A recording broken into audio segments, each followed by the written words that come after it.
and we have to really escalate the noise we make so that we'll be heard.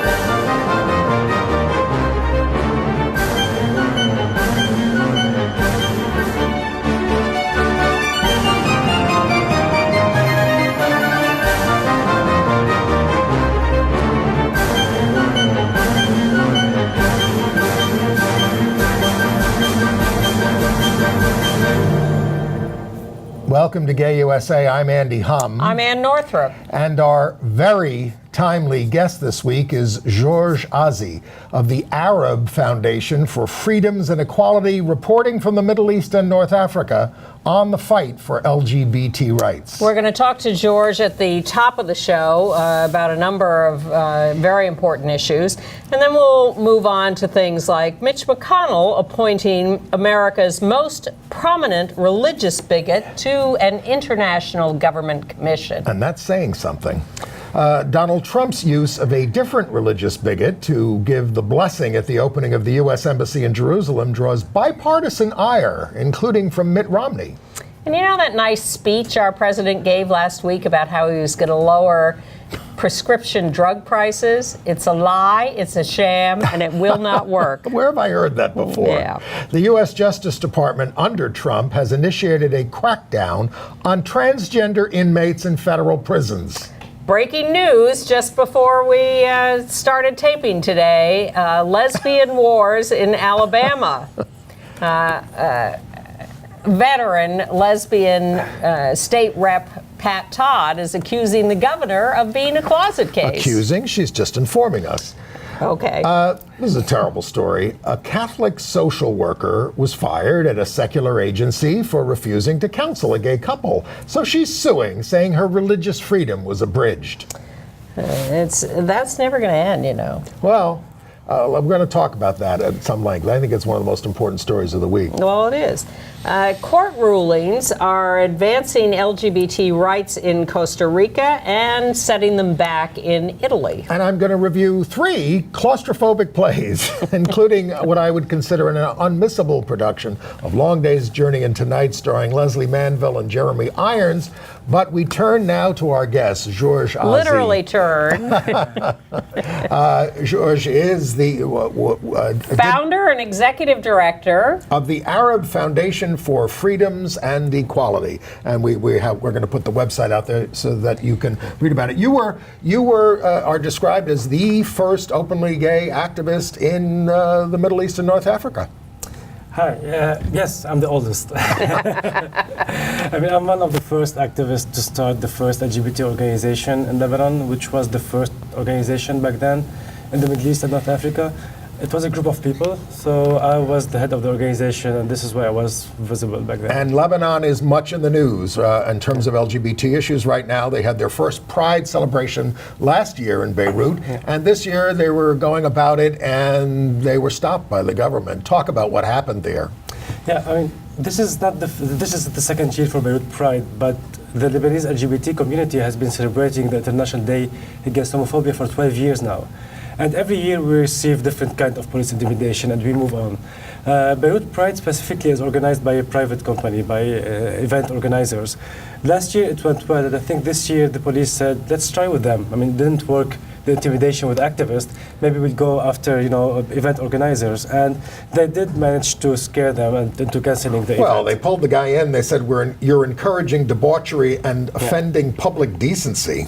Yeah, I mean, the first called him to say that you have an authorization missing, so it's a technical issue. Then it went into debauchery, and then they asked him, to cancel the events if he wants to leave the station. So tell us what it's like start with where you're most familiar, where you live. Tell us what it's like for LGBT people in Beirut. I mean, things have gotten better in the last 10 years. I mean, I remember when we first started the organization, every year the police would raid a gay, frequented places, arrest everybody, beat them, and the media won't even cover it. Or they would say, a group of perverts were arrested. Just like at Stonewall. Yeah, exactly. Now, LGBT are much more mainstream than they used to be. the media is our major ally now, and the media will defend us in Lebanon, which is a result of a long, 10 years of work between activists and journalists in order to establish this healthy relationship with the media. In general, I would say that the Lebanese public now is getting used to the presence of the LGBT community. In a study we conducted 2 years ago, more than 60% of the Lebanese were for decriminalizing homosexuality. So I think that society is ready, except that the society is much more advanced compared to the law in Lebanon. The law is extremely archaic. We have a completely dysfunctional parliament. Well, what is the law? The law actually is a law that was established by the French when they came to Lebanon. It's always the colonials. It is, and this is why it's funny when they tell me that homosexuality is imported, I reply homophobia is imported, not homosexuality. Yeah. So the law that we have condemns unnatural intercourse. So it's really vague, it's very elastic, that people can interpret the way they want. We did win several court cases in the last 4 or 5 years where judges said that you can't apply this article to the LGBT community anymore. It just doesn't make sense because homosexuality is not unnatural. However, Not for homosexuals. not for homosexuals. Right, you had therapists start to say that there and Yeah. say, hey, well, it is natural. It is natural. Many judges are accepting the opinion of the therapist. Except in Lebanon, unlike the States, there's no precedent. So if a judge makes a decision, it cannot be automatically imposed on another judge. So it's up to the judge to decide if they take it into consideration or not. And this is the problem, that we have this law that's still being used by the police whenever they want. It's not reinforced as much as in other Arab countries because there's a visible community now. There are several places for the LGBT community, but every now and then, the police can come and say that you want to use the law, like what happened with Beirut Pride this week. What's it been like for you personally, especially being so out there and so visible? At the beginning it was complicated for me, but now it's actually I'm in a much privileged position because I'm out. Because they know if they come after me, I'm going to be vocal about it. I have the support of the international community. I'm visible. I have access, to the media. Unfortunately, it's not the case for much more vulnerable groups who are forced to be in the closet, or because they're refugees maybe in Lebanon, or maybe because they're trans sex workers. Also, they are in a much vulnerable position. So, as an activist at the beginning, yes, I did receive the threats that any activist would receive. I did face some intimidation from the police, but eventually they get used to me, being stubborn. And for your work, you have received the Philippa de Souza Award from Outright Action International. Yeah. We have a shot of you getting that this week from Todd Hill of Outright, one of their board members. And what was your message? You had this community of people who were concerned about international issues. What was your message to them? Yeah. I wanted to thank our international community for all the support and the recognition of our work. It's important for us while doing this work in a very challenging environment to know that somebody has our back internationally, that we have our brothers and sisters that we can count on in case there's an emergency. And I think what happened this week with the Philippa de Souza Award is it's a celebration of this partnership between, us as a regional or national organization and international organizations offering some kind of visibility for us and recognition for our work. So what is the work you're doing? What are you trying to accomplish there and in the whole region? Well, specifically as the Arab Foundation, we came out of conversation between individuals in 2009. Back then, Halim was the only organization, and we consulted with other individuals. And what year did you found that? Arab Foundation, 2009. 2009. And we said, how can we use the Lebanese experience to basically move towards, help other countries? So we consulted with our community in Tunisia, Algeria, Morocco, and Jordan. And the feedback that was that let's take a step back and learn, because we don't know how to do our activism. We're learning in this region. Halim is the only example that we have. So our first program was mostly a capacity building program, a training program, an institute where activists can come, learn, and then they take all the knowledge they need and they start their own initiatives. And most of the 22 organizations that are established now in the MENA region, Middle East and North Africa, are our alumni, people who graduated from our program. And after that, we developed into 5 different programs, a research program, a media program focusing on journalists, because we recognize the importance of the media as well, a security program, because we deal with emergencies all the time, and Also, we have our HIV and sexual health program. So we hear horror stories, obviously, from Iraq, Iran, crackdowns in Egypt and elsewhere. What are the kinds of things that people are still going through there, and how do they cope with it? Well, it's the MENA region is a big region, and the situation is different from a country to another. In some countries, the situation is bearable, like Lebanon, Jordan, Tunisia, Algeria, and Morocco, where there's a blooming community, and there's certain visibility. Things are not as good in Egypt, where we've seen recently the government is actively going after individuals and even supporters of the LGBT community. Entrapping people through social media and arresting people. In Syria, I mean, the situation in Syria is difficult for everybody, especially the LGBT community, because that adds, a layer of vulnerability to them. Since, when there's a state of war, there's no accountability, so they're the first victim, and there's no protection offered to them.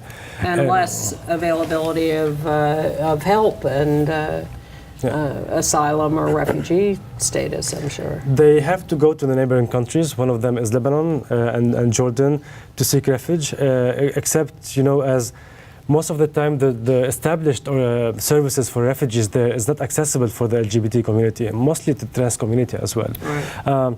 Most of the services available are for families with kids, which we understand that, but that leaves, single people like gays and lesbians and trans somehow left alone with little services offered to them or little priority offered to them.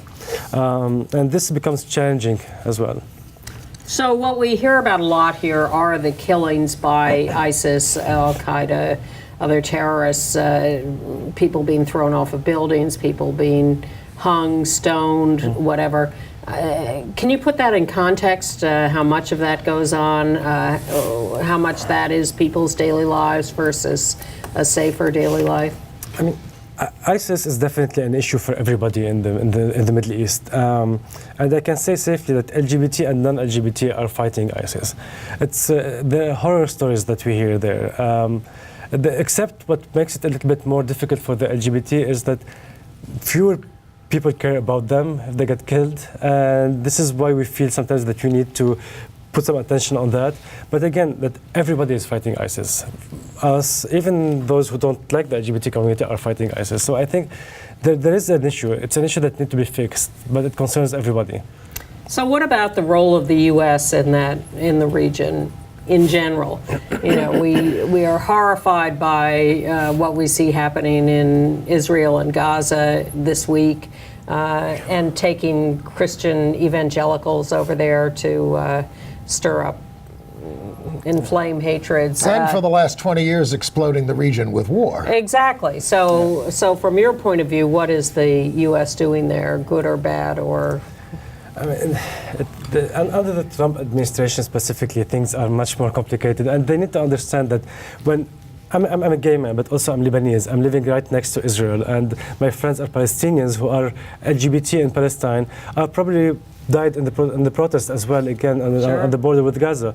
So we are much more than our sexual orientation, and we can't pretend that we care for the LGBT community and forget about other issues they have to deal with as well, being located in this region. And this is where things get complicated in the relationship of how USA is building its politics in the region, specifically the Trump administration. Israel is one of the biggest violators of human rights in the Middle East. And pinkwashing Israel by saying that this is a country that supports LGBT rights is not enough, because many LGBT are actually dying under the Israeli oppression as well. So we just need to have different perspective of things. And we need, So where do you get support laterally from other human rights groups or other groups in the region or in your country? Building alliances is one of our strong points, and this is how we moved forward. We got involved, in women's rights issues, in politics. If we want people to embrace us for who we are, we need also to be part of this global society. And this is something that we've done. I mean, we have our support on the national level and the international level as well. You've talked about how the Arab media, you say you're doing better with them, but that they are spreaders of homophobia. How does that work? Egypt would be a perfect example about how the media plays an important role. We've had some good examples from Lebanon where the media was supportive and actually helped the community.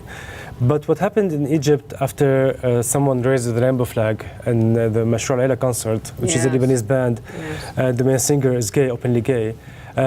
Soon after that, there was a mass hysteria across the Egyptian media. Basically, we had presenters, when talking about homosexuality, shaking and crying. So people would think that there's a dangerous virus invading Egypt. And Egypt is a very undereducated country. Most of the information they get is from the media. So they do believe what the media says.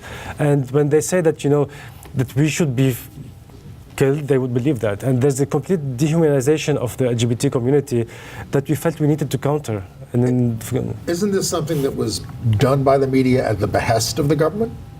I think they conspire with each other. Of course, the media is controlled by the government, and Egypt is doing very badly economically, socially, and politically. So I wouldn't be surprised that, let's start this campaign just to distract people from the real problems and go after the vulnerable ones, which is the LGBT community. As they did in Chechnya and all these other places. What would you say to LGBT people who want to travel to any of these regions?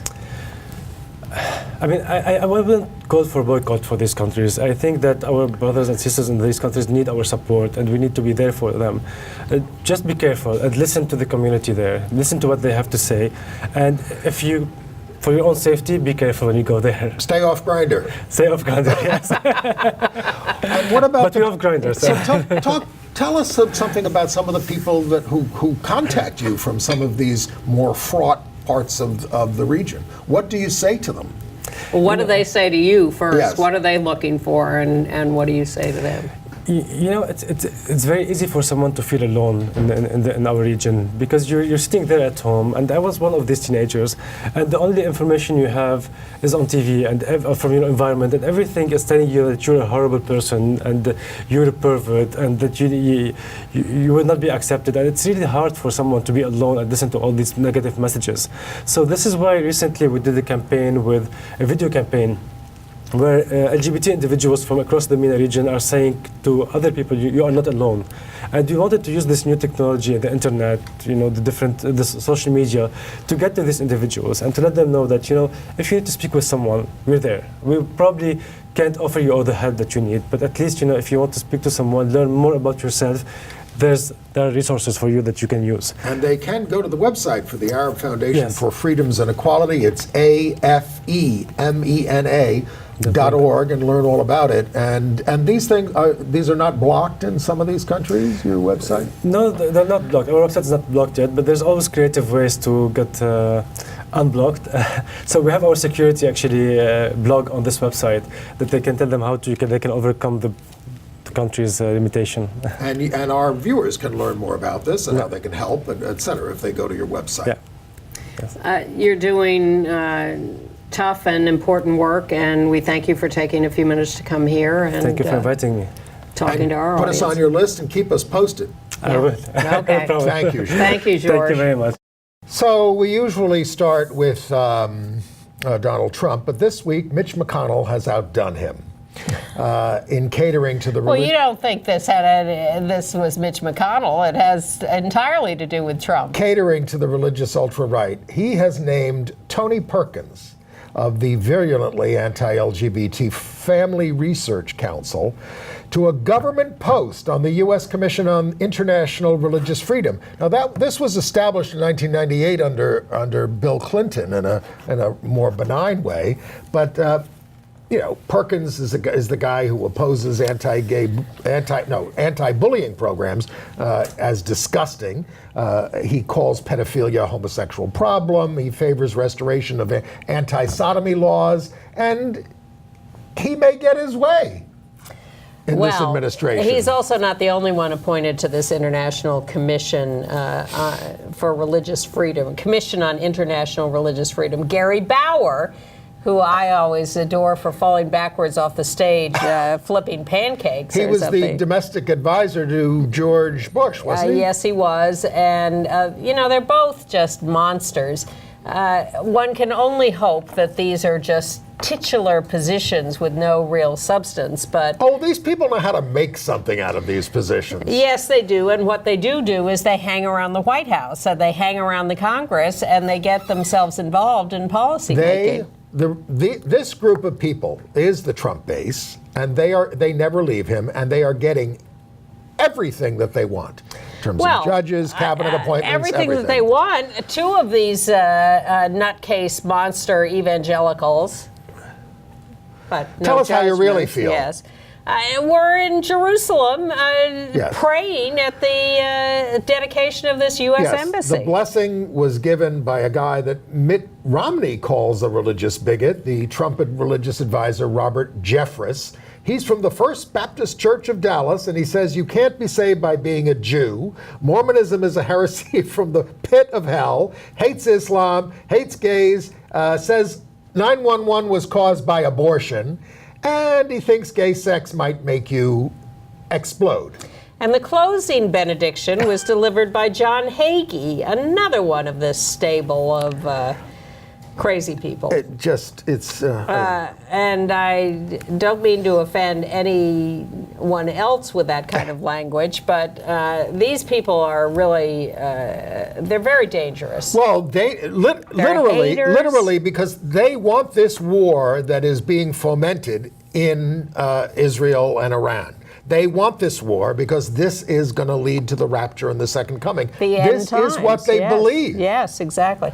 Meanwhile, our Secretary of Education, Betsy DeVos, was in New York visiting schools. You think, oh, okay, that's good. We want her to visit schools. But only religious schools? Well, she went no public schools? She went to one for Orthodox Jewish girls. Now, the Orthodox schools in New York are not teaching kids, many of them are not teaching basic education.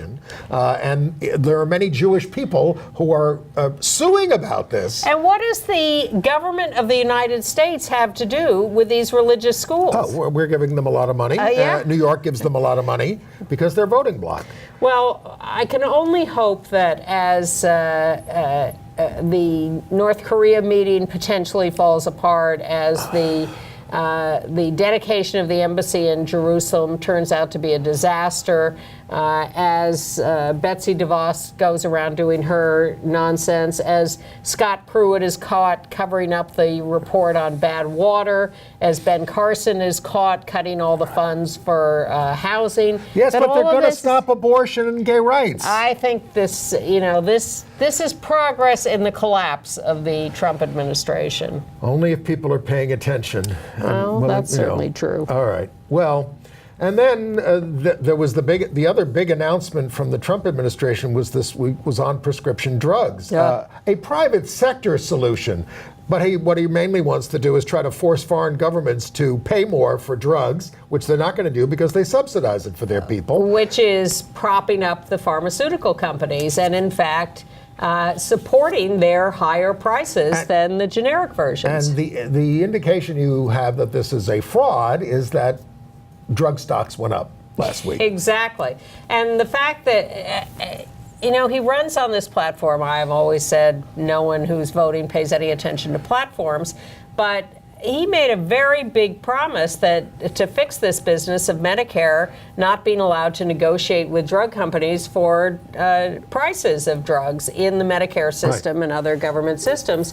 And he just has done a 180 on that, and that is truly evil. I mean, 60 Minutes did that wonderful piece a week ago about how this drug that not very many babies take, but babies need it, went from $33 to $40,000 a bottle. I mean, literally. And it is bankrupting some cities that have to pay for this insurance. And you may think, well, I don't have a baby who needs this, so I don't care. You need cops and firefighters, and they're firing them. We're the ones paying for this. Right.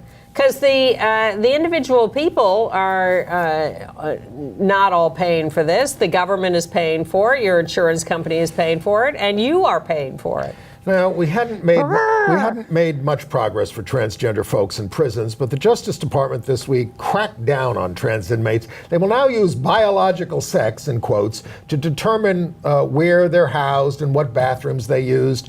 Transfers based on gender identity will only be in rare cases. saying it's a response to women inmates in Texas who are suing us. This is for supposedly concern. devout Christian women in Texas prisons who, I'd like to hear more about that, but they say that they are endangered by having trans women in their jails. Well, how much danger do you think trans women are in when they're housed with male prisoners in their cell? No less than Caitlyn Jenner went to the parliament in the United Kingdom and said, Trump has set back transgender rights 20 years. You think? And she voted for him. Really? Okay. She's finally figured it out. Wow. All right. Well, that's all right. One step at a time. And then there's the Small Business Administration, which has deleted online resources for LGBT entrepreneurs. Nydia Velasquez, a congresswoman, is and Yvette Clark. They're questioning about this, yeah. But this was deleted a year ago, over a year ago, so the congresswomen are asking, could you, we were told at the time, oh, it's just being rewritten and fixed, and we have some work to do, but a year and a half later, nothing has been restated, so they're asking, but they're getting nothing. Our next president, Mike Pence, spoke at the most anti-LGBT college in the country, Hillsdale College in Michigan. It's just the theocracy is really becoming more and more evident. It's very, very, very scary, and it must be stopped because separation of church and state was the salvation of the United States. It is what made America great, but it's kind of over. And lest you think we are blasting religion, what we're blasting are the policies of certain religions that are being elevated that are hateful and divisive and dangerous. Right. Well, and I guess maybe we should even talk. Where are we with this? We should, but we should. Well, let's get into politics. Let's talk about that other big religious issue, which is that social workers suing in Michigan. Okay. Because it's on the religion. This is in Saginaw. Her name is Kathleen Lawrence, and she says she was discharged for not counseling a gay couple, and her Catholic faith was being violated. Now, she works for something called Health Source Saginaw, which is not a religious agency. And, here's the deal. Government funds are you won't counsel a couple. Well, so when a heterosexual couple comes in and they're divorced or something, you're going to say, well, my faith says you really need to get back together. God doesn't want this. Or just any kind of problem that people are going to express in a couple, like he's cheating on me or she's cheating on me or whatever. Oh, well, you're just going to give the religious view, or are you going to provide adequate social counseling, or are you going to get out of that business? Well, I suspect... Maybe you should become a priest, a Catholic priest. Oh, no, you can't. They don't let women do that. I suspect hypocrisy here. Well, I hope that I don't think they are living those other tenets of their religion in these cases. I hope it all comes out in trial that it's insane to take a position like that and then start invoking religion. Well, and also in the government and religion melding realm in Oklahoma, Governor Mary Fallin has signed the Religious Freedom to Discriminate in Adoption Services bill. Yes. And of course, Kansas is expected to follow suit very soon. But in Vermont, Republican Governor Phil Scott signed the bill for single-serve restrooms that must be gender neutral by July the 1st. And in Maryland, the legislature passed and the governor signed a no conversion therapy for minors Republican bill. Governor Larry Hogan, right? Yep.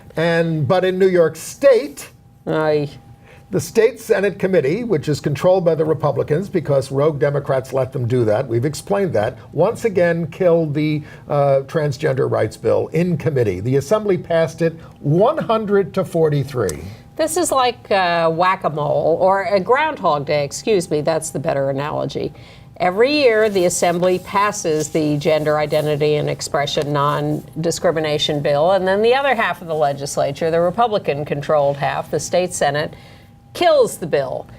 Now, Governor Cuomo did a couple of years ago sign an executive order, I guess, putting into place some regulations to protect Trans People Against Discrimination. And I think Governor Cynthia Nixon will renew that. I think Governor Cynthia Nixon will find a way to get it through the New York State Senate. Well, we may get some transgender legislators. Yeah. Now, there's a group called, a right-wing group called New Yorkers for Constitutional Freedom, and they are warning about 3 transgender candidates, they put the word in quotes, who are running, including our friend Melissa Sklar's. I believe there's Melissa on the right there, campaigning out in Queens.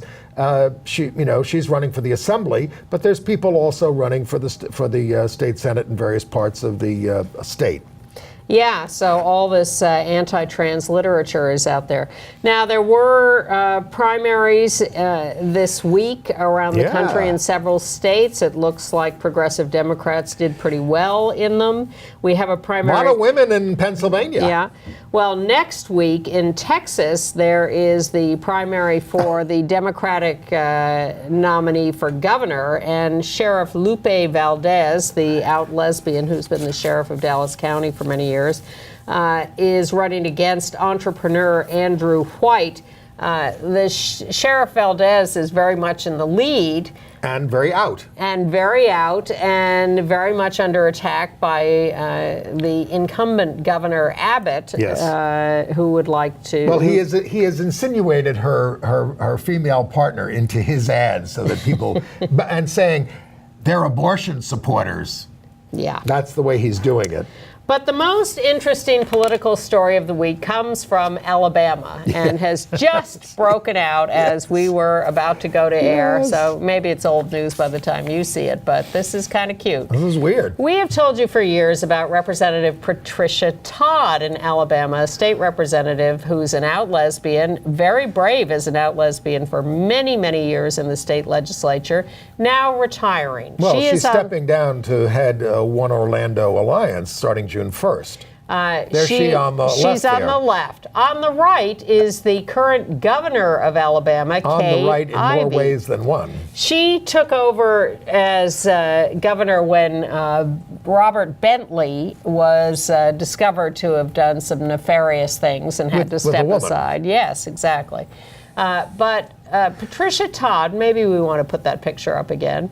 Patricia Todd has now said on her way out the door, will someone out her for God's sake? Meaning the governor, Kay Ivey. She said this because Kay Ivey, somehow the state was funding some gay group under some federal thing or something, and she was taken to task about this, and she said, I do not share the values of that group. So that's why Patricia Todd wrote this tweet. Thank you for that background. Here's the tweet again. Will someone out her for God's sake?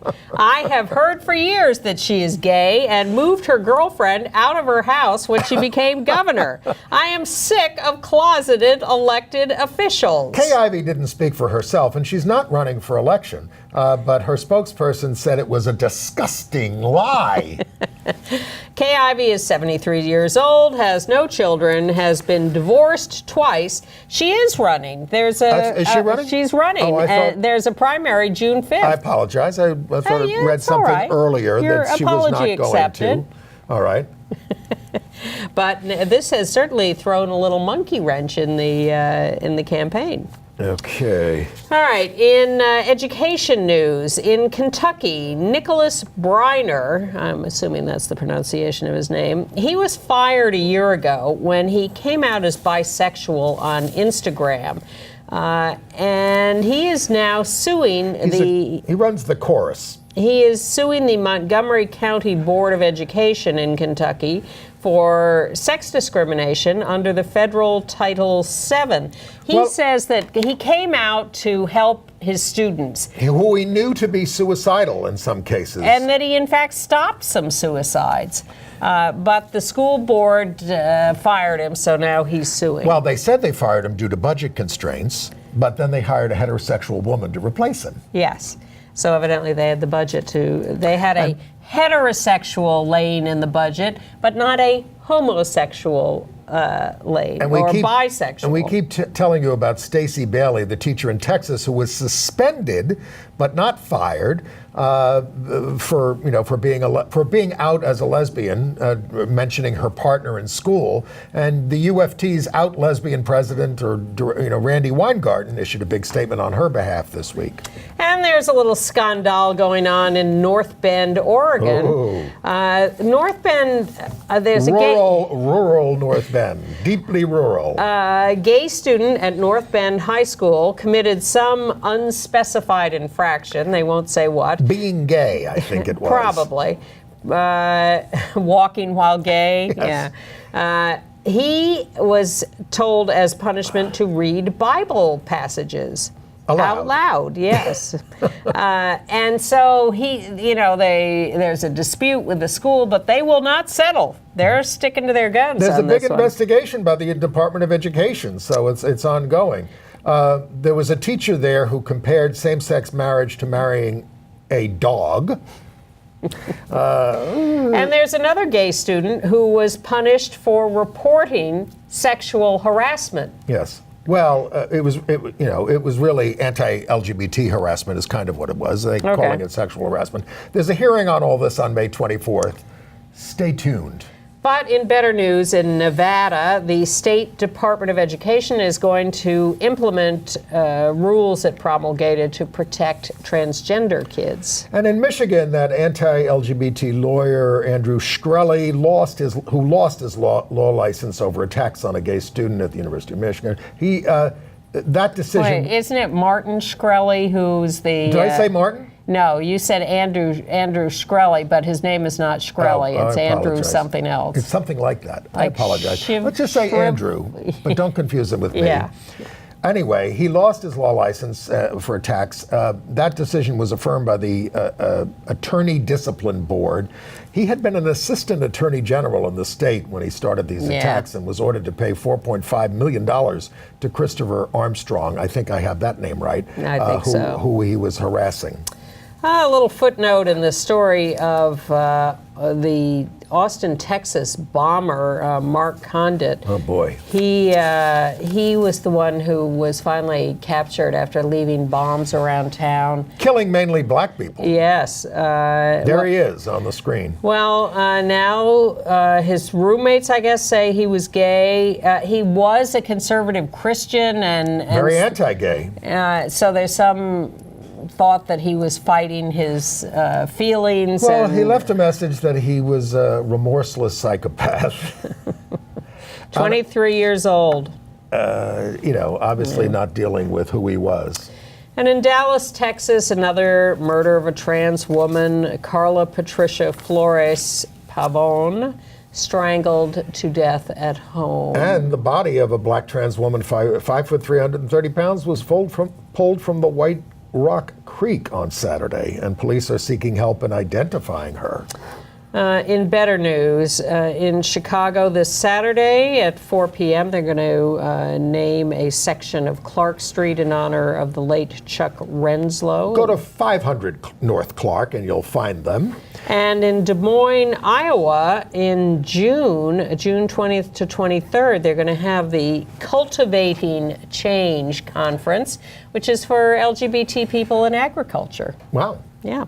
And the Human Rights Campaign has issued its 2018 LGBTQ Youth Report, and it underscored that the special challenges of LGBTQ youth of color. 4 out of 5 personally experienced racism. I'm surprised it's not higher. And 21% say they have to think about racism every day. Of course they do. Well, only 21%, but it's, any is bad, and we have to work on that. Yeah, all right. Okay. International news? How about the fact that the out gay judge, Paul Otkin, is that Yes. say his name? I think we should talk about Go this. ahead. Well, he's a federal judge. He had let a, quote, genderqueer and transmasculine plaintiff who's suing for employment discrimination sue anonymously, but he's now decided that's not fair to the plaintiffs in this case, the defendants in this case. Their name is out there, your name hasn't been out there, so the plaintiff is supposed to decide this week whether they want to go public and continue the suit. All right? All right.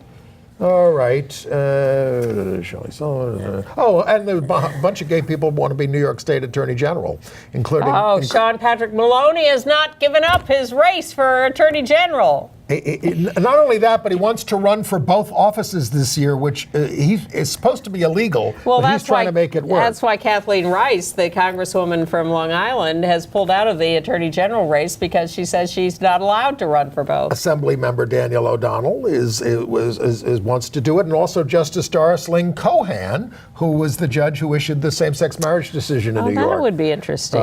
For Attorney General. I would support. And in Florida and Orlando at the people. Post Memorial at the interim, they now have a plaque that has 48 of the 49 names on it. Some family doesn't want one of those names up there. Okay. All right.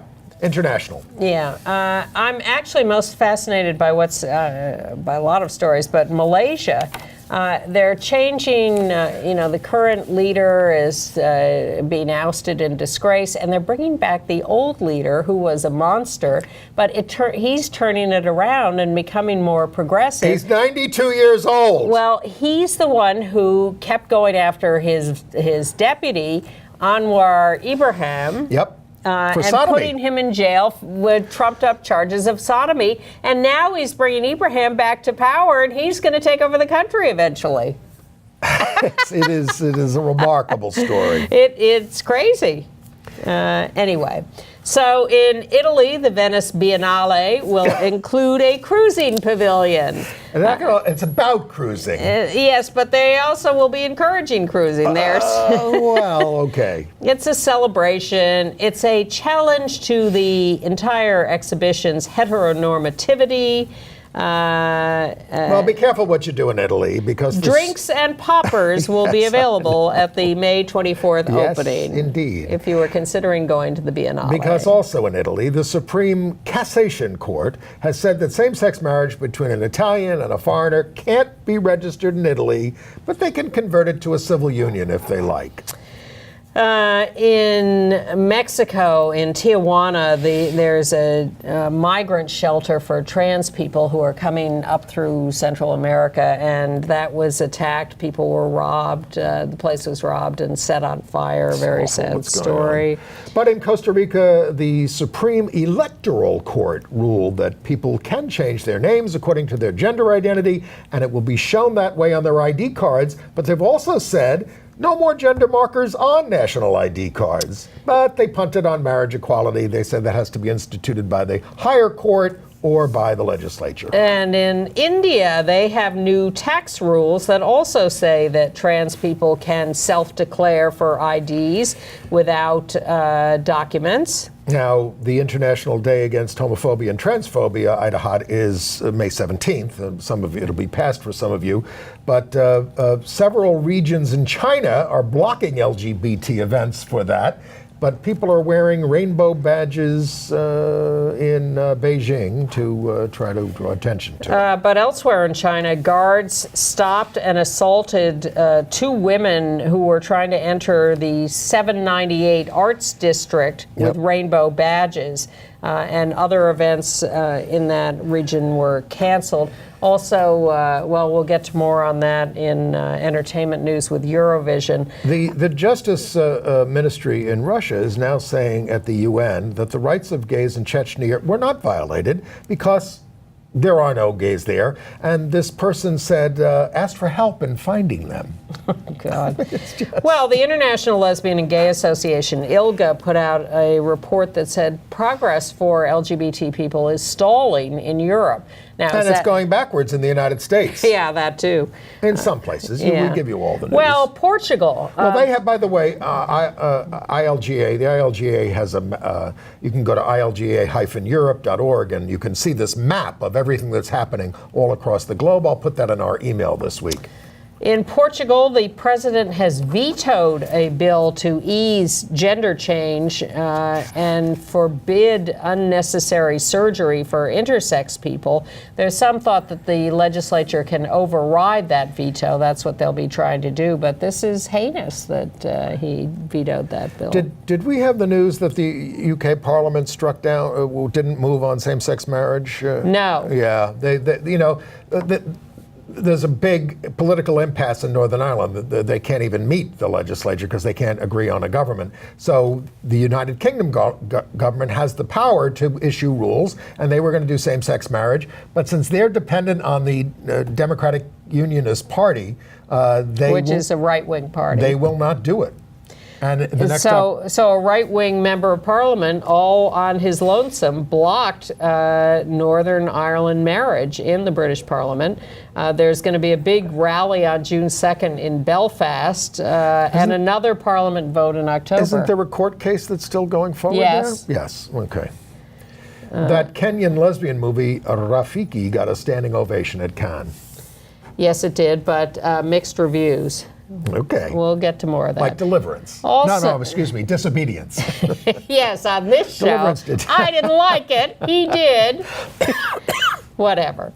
In Australia, they are increasing funding for pre-exposure prophylaxis, especially among Aboriginals where the virus is spreading more virulently. And Canada is adding a third gender option to surveys, including their 2021 census. The United States doesn't even want to know if you're LGBT. Here's the review from Variety of Rafiki. Modest, flawed, valuable. There you go. That's not too bad. By the way, in the at the royal wedding in the United Kingdom this weekend, Yes. Do I have to watch that? You can tape it and go through it. It's early in the morning, but I don't really want to. The address is going to be given by the presiding bishop of the Episcopal Church, the very pro-LGBT Michael Curry, who's also African American. You have a biracial bride, and I think... And they're very pro-L, that's one of their issues, as is for William and Kate. Yeah. They talk out on gay rights. They're not supposed to talk about these things, but they do. And they haven't had their heads chopped off. In Cuba, they celebrated Pride in Havana. Got a picture. There they are. There's Mariela Castro there in the car. San Francisco and former New York activist Michael Petrelis was there taking rainbow flags. I don't know if any of those are his. They were joined by Chilean trans actress Daniela Vega there from A Fantastic Woman. Now, Mariela Castro, who is Wait a minute. The Cuban president, the new president, Miguel Diaz-Canel, his kids performed at the end of the parade with a band called De Cuba. Yes, but it's one thing to celebrate in the streets. It's another thing to give human rights. Okay. And that's a start. Mariela claims she's going to push for marriage equality in the new constitution. How long have you been promising us that, Mariela? Well, yeah, and what about the activists, the LGBT activists who you don't talk to, who say that you are too much of a collaborator? She's the daughter of Raul. In Brazil, a non-binary model, Matusa Passarelli, who's an art student, was murdered at age 21. Sad story. And in Malaysia, the government has blocked HIV/AIDS and LGBT travel internet sites. So even as the government changes and we hope gets better, long way to go in Malaysia. All right, entertainment news. Maybe some AIDS and HIV news. Oh, there's a thought. I have Go a ahead. viewer who said we should call it HIV news now, but it's all about that, and it's about your health. HIV and health news. And we, what's going on in Palm Springs and North Palm Springs? The syphilis rate there is 10 times that of the rest of the state. Men are using PrEP and not using condoms. We've been talking about this. There are other STIs that are out there. I mean, I don't want to sound moralistic about it, but let's take care of each other, folks. Look, if you do not treat syphilis, even if you think you're not having symptoms, it can lead to brain damage, blindness, and organ damage. And let's not forget that there are incurable strains of gonorrhea going on out there. They're untreatable. So.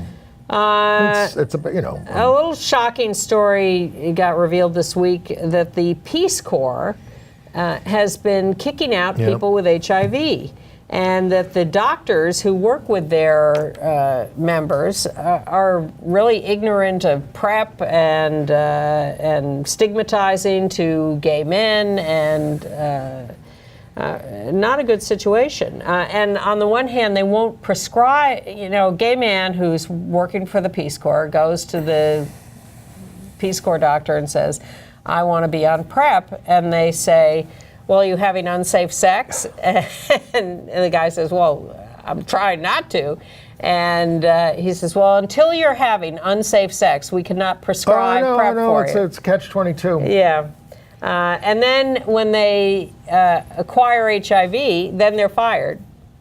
Because only in certain countries are we able to take care of you if you have HIV. And one of the problem areas is going to be Liberia. They've got a shortage of antiretroviral drugs there, created by management issues and bureaucracy, by the way.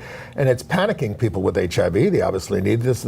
And they've run out of the drugs that they give to kids with HIV, so they're giving them adult pills, split up, but not knowing whether it's going to work. Mess. It's a mess. And they're dependent on the global fund, but it's a management issue. And the Trump administration is not helping. They're cutting funds, and the epidemic can rebound at any moment. But if you get sick and you need marijuana, the district attorney of Manhattan, Cy Vance, says his office will no longer prosecute cases of marijuana possession and smoking. This was promoted, Speaker Corey Johnson and Al Sharpton have been calling for legalization, as has Cynthia Nixon, and I think even the governor now. Yeah, well, he's getting there.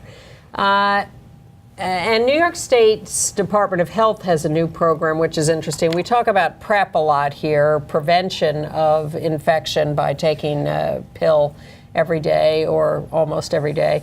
But we haven't talked lately as much about PEP, post-exposure prophylaxis.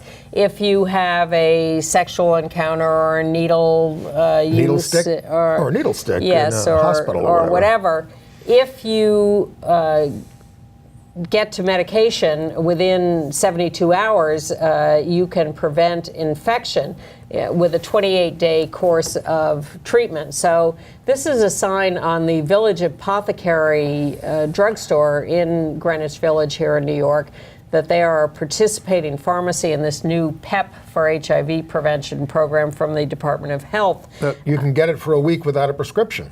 Yes, and you can also get counseling. You can get referred to a doctor if you don't have one, because they'll give you that week's supply, but then you have to get to a doctor to get the full course of treatment prescribed, because it is a 28-day course of treatment. But look for that sign, and if your pharmacy does not have that sign, tell them about the PEP program and encourage them to sign up as a participating pharmacy. Okay. Now, entertainment news? Yes, I mentioned Rafiki, but there are 14 LGBT-themed movies showing at Cannes, which is twice as many as last year, and they say they're getting beyond coming out and the painful problems of homosexuality into other things. This French one, Sorry Angel, a gay love story at the height of the epidemic, sounds very interesting. We'll keep an eye on those opening around here. You asked last week whether we could see the Eurovision contest. Well, it turned out we could, and I did. Oh. I fast-forwarded through a lot of it. But we We didn't win. didn't win. No, even more politically explosive, Israel won. Yes, I know.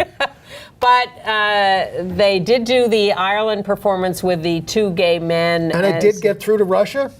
It did get through to Russia, but it didn't get through to China because the China broadcast was banned because they had censored so much gay stuff. So, wait a minute, Russia doesn't have the broadcast, doesn't ban the broadcast, right. So that was good. Right. But the Irish singer's song, which had a lovely little dance between the two men, but was really kind of... We sent it out in the email last week. It was kind of benign, but, appreciated. But it finished in the middle of the pack. It really didn't get anywhere. But the Israeli song by this wacky girl called Toy, I Am Not Your Toy, You're a Stupid Boy, You Stupid Boy, won. It was sort of a feminist anthem and was seen as a victory for the Me Too movement. And the last time Israel won was the trans singer Dana International 20 years ago. That was a big deal, too. I can't believe it was 20 years ago we were talking about her. So in the big gay news, I guess, on Dancing with the Stars is that Tonya Harding has advanced. How long have you been saving that to say? Did you work that up for 2 I days? couldn't believe it. I had to look. It's all about celebrity, but Adam Rippon is the leader. He is he's the expected winner. It's almost unfair because he's such a good dancer. This is the athlete version. But his best friend, the woman from the Olympics, got eliminated in the semifinals, and she was terrific too. So they're down to 3. This is an accelerated version. But next week is the final. And Adam Rippon is very much in it and could win it. But it's the full version of Long Day's Journey into Night at the Brooklyn Academy of Music Harvey Theater in Brooklyn just till May 27th. This stars Matthew Beard, Jeremy Irons, Leslie Manville, and Rory Keenan.